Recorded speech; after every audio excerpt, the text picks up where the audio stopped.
Hello, నేను doctor Lakshmi Mansi, dermatologist. ఈరోజు ఒక క్వాలిఫైడ్ డర్మటాలజిస్ట్ లైఫ్ జర్నీ కోసం చెప్పాలనుకుంటున్నా. ఇంటర్మీడియట్ అయిన తర్వాత ఎంట్రన్స్ ఉంటుంది. ఆ ఎంట్రన్స్లో ఒక 50,000 మంది రాస్తే దాంట్లో ఫస్ట్ 500 ఉంటేనే మనకి ఎంబీబీఎస్లోకి ఎంటర్ అయ్యే ఛాన్స్ దొరుకుతుంది. మా ఏరియాలో అలాగే ఉండేది, బికాస్ మాకు గవర్నమెంట్ కాలేజెస్ ఒక్కటే ఉండేవి. ఎంబీబీఎస్లోకి ఎంటర్ అయిన తర్వాత 4.5 years స్టడీ ఉంటుంది.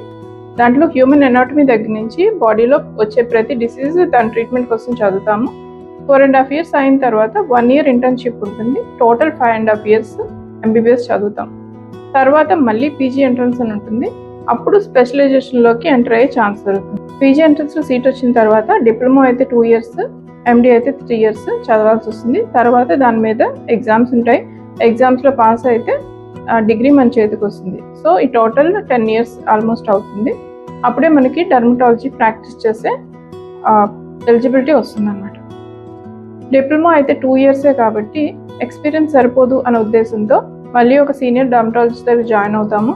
నేనైతే 7 years సీనియర్ డర్మటాలజిస్ట్ దగ్గర చేశాను. తర్వాతే ప్రాక్టీస్ స్టార్ట్ చేశాను. మీకు ఏదైనా స్కిన్ ప్రాబ్లం వచ్చినప్పుడు డర్మటాలజిస్ట్నే కన్సల్ట్ చేయండి. అసలు ఆ డాక్టర్ ఎంబీబీఎస్ చేశారా లేదా, తర్వాత డర్మటాలజీలో పీజీ చేశారా లేదా తెలుసుకొని అప్పుడు డర్మటాలజిస్ట్ దగ్గర ట్రీట్మెంట్ చేయించుకోవాలి. ప్రతి డర్మటాలజిస్ట్ దగ్గర ఇలా ఈ పైన డిగ్రీస్ అవన్నీ పెట్టుంటాయి. సో ఎంత ఎక్స్పీరియన్స్ ఉంది, ఏ కాలేజ్లో డర్మటాలజీ చేశారో కూడా తెలుసుకొని బెస్ట్ డాక్టర్ దగ్గరికి వెళ్ళడం చాలా మంచిది.